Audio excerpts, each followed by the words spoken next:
Las 8 de la mañana, 8 de la mañana con 35 minutos, 8 de la mañana con 35 minutos. Mire, el día de ayer se informó que el salario mínimo se va a duplicar en municipios de la frontera norte al pasar de los 88.36 pesos a los 176 pesos con 72 centavos diarios, mientras que en el resto del país, a partir del 1 de enero, el salario mínimo se ubicará en 102.68 pesos. ¿En qué ciudades de Sonora va a estar esa zona económica salarial? Pues ahorita vamos a platicar de ello y de las implicaciones que esto que anunció ayer el gobierno federal va a tener pues en la economía del país y en la economía de usted, en su casa, en su bolsillo.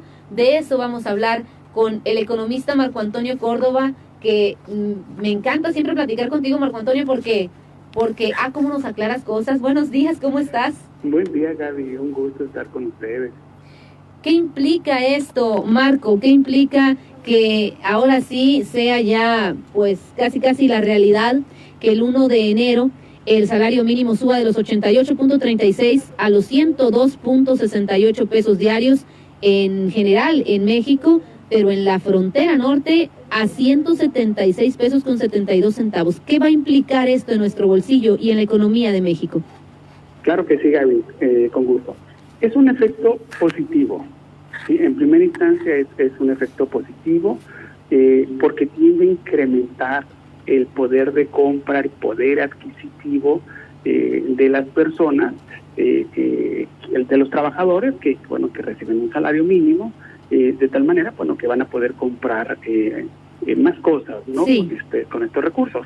Y esto tiene un impacto en la economía, porque al incrementarse el salario mínimo, incrementa el poder de compra, hay más demandas de bienes y servicios, por lo cual las empresas van a tener que producir más, y eso implica un crecimiento económico. Okay. Sí, implica un crecimiento económico. Entonces, el efecto para el trabajador, sería un incremento en el poder adquisitivo, poder comprar más cosas, lo cual se traduciría a un efecto ya en la economía, a un crecimiento económico, porque mayor demanda de bienes y servicios, por lo tanto las empresas tienden a producir más. Y si las empresas tienden a producir más, pues van a necesitar más trabajadores, más empleo. Muy Entonces, bien. Tiene varios efectos, Gaby. Ahora, el efecto, como siempre yo te lo pregunto, el efecto que va a sentir la gente, es decir, lo vamos a ver en términos macro tal vez, pero el efecto que la gente que nos esté escuchando podrá sentir el próximo año a partir de este incremento al salario mínimo, ¿cómo va a ser? ¿Qué va a notar la gente en su día a día? Bien, Gaby, sí hay un efecto positivo. Todavía no el deseado. Okay. Todavía no es el efecto deseado. Y hay un efecto positivo al incrementar el salario mínimo, que es lo que ocurre, que su sueldo a la semana o su sueldo a la quincena va a ser mayor. Si hoy gana, el salario mínimo, si gana los 88 pesos, va a ganar 102 pesos, su ingreso se está elevando, y eso que implica, que al momento de ir al súper, probablemente pueda adquirir más productos, más bienes, ¿sí? Sobre todo que ese incremento en el salario es mayor que el incremento en los precios.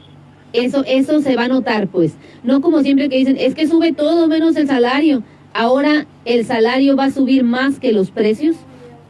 Sí, el salario mínimo,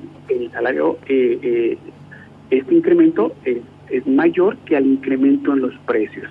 Y si el incremento es mayor que la inflación, eso implica que tu poder de compra, tu poder adquisitivo se está incrementando. ¿Sí? Muy bien. Ese es el lado positivo.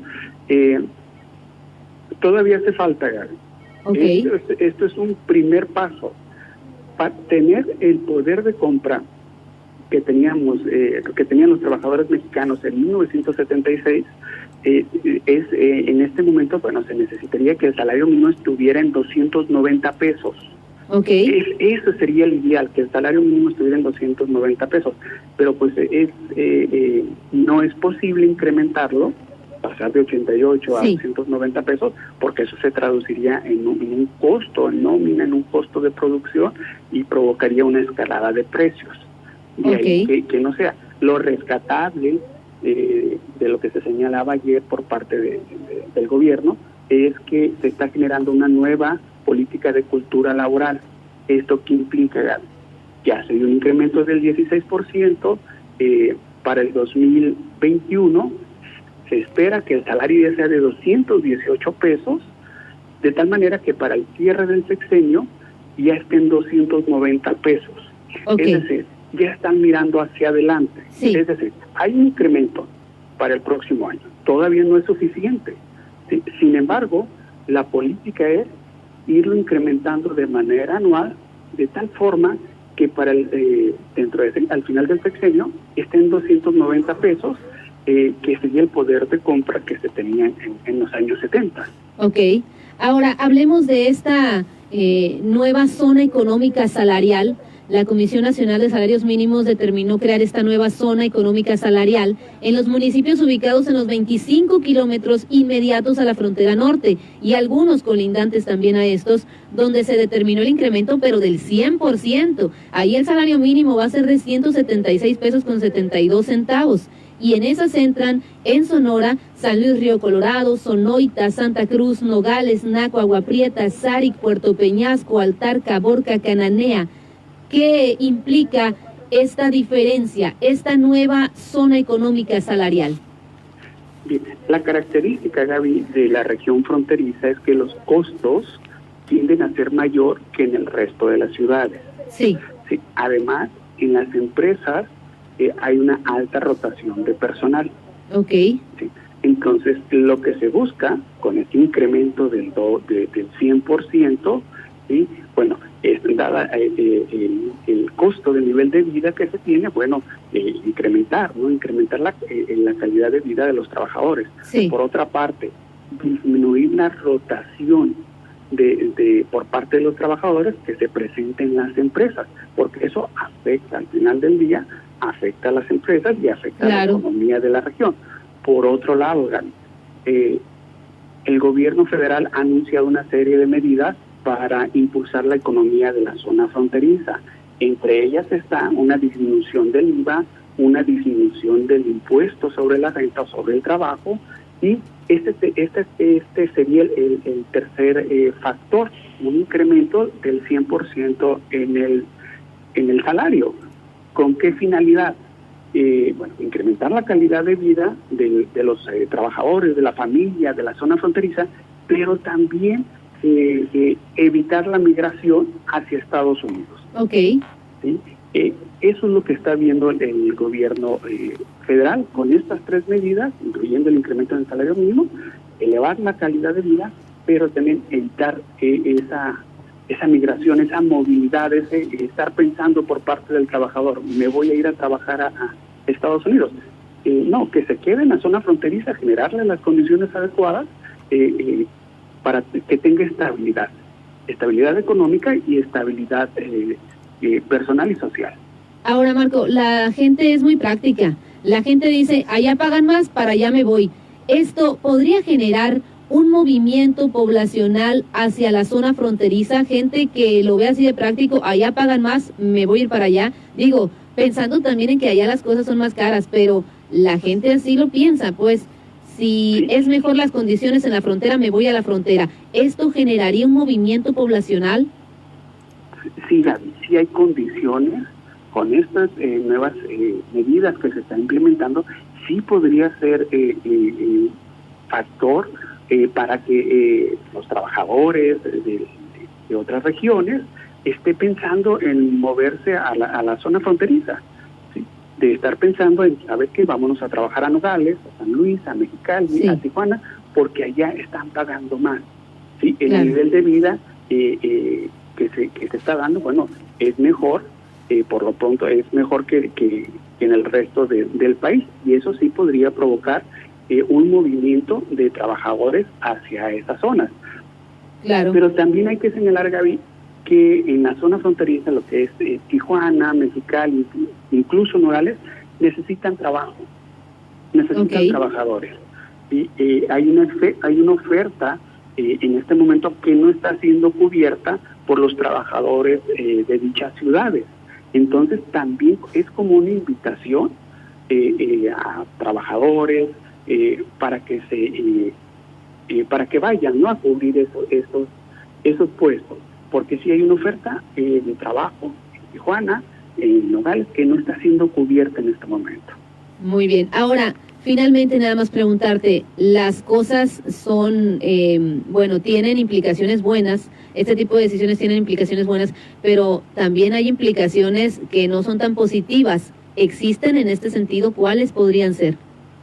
Bien, el impacto, hay un incremento en el salario mínimo, pero ¿quiénes ganan el salario mínimo? Este incremento del 16% es para todos los trabajadores, no, Gaby. Este incremento es solamente para los que ganan el salario mínimo. Para los que están más fregados, pues. Exacto, los que ganan menos. Y en Sonora, ¿cuántos trabajadores ganan un salario mínimo? 126,000 trabajadores ganan un salario mínimo. Okay. Sí, entonces ahí directamente sería el efecto. El resto de los trabajadores, ganan más de un salario mínimo. Dice, ¿y a mí por qué no me incrementas un 16%? Sí. No, ahí la propuesta que se está perfilando para el próximo año es que las negociaciones salariales en las empresas partan de un 5%. Ok. De un 5%. No que todas las negociaciones salariales parejas, pues, partan del 5%. Del 5%, que es una cifra que está por encima de la inflación de este año. La inflación va a cerrar aproximadamente en 4.5 el incremento en los precios. Entonces, lo que se espera es que el incremento salarial de partida de negociación sea del 5%. Ya en la negociación que se dé entre los sindicatos, entre las empresas, puede ser el 5, puede ser el 5.5, el 6%. Eso ya va a quedar reflejado en la negociación que tenga los trabajadores con su empresa. Pero el 16% no es general, Gaby. Ok, y hay que decirlo también porque siempre los que tenemos crédito en Infonavit sí nos ponemos como que, pues a mí no me aumentan el salario y el crédito sí me va a incrementar, ¿verdad?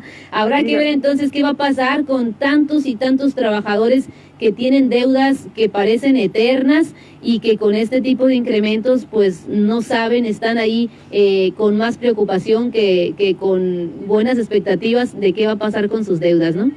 Sí, claro, pero aquí hay que señalar que ya el salario mínimo no es referencia para los créditos hipotecarios. Para los nuevos, ¿no? A partir del 2016. Sí. A partir del 16 ya se utiliza la unidad de medida de actualización. Claro. La UMA, ¿no? A partir del 2016. Entonces, muy bien, pues habrá que ver entonces qué pasa con esas personas que, mira que ya nada más hablan de salarios y ya me ha tocado que muchos empiezan a preguntar, ¿y qué va a pasar con nuestros créditos? ¿No? ¿Cuándo lo voy a terminar de pagar? Pero bueno, muchísimas gracias, Marco. Muchísimas gracias estar con ustedes. Al economista Marco Antonio Córdoba. Siempre nos nos quitas así la brumita del panorama y nos aclara las cosas. Por eso te digo, me encanta platicar contigo muy claramente. Muchas gracias. Gracias, Marco, que tengas un excelente día.